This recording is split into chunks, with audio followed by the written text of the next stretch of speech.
आपण पाहत आहात जनसंवाद लाईव्ह न्यूज, निपक्ष बातम्या, निस्वार्थ भूमिका.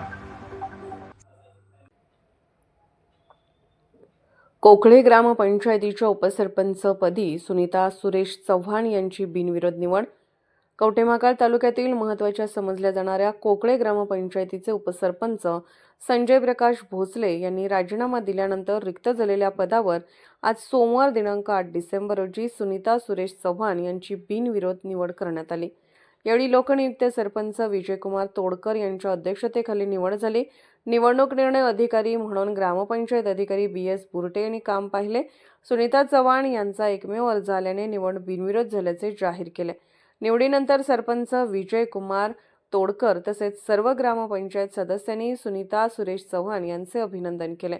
यावेळी कोकळे गावचे उद्योजक धनाजी नाना भोसले यांनी आणि माजी सरपंच नंदकुमार पाटील, करलहट्टीचे सरपंच मच्छिंद्र हजारे, वसपावाडीचे उपसरपंच युवराज ओलेकर, युवा नेते वासुदेव ओलेकर, भगवान दुधाळ, तानाजी ओलेकर, विकास ओलेकर, अतुल ओलेकर यांच्यासह गावातील नागरिक मोठ्या संख्येने उपस्थित होते.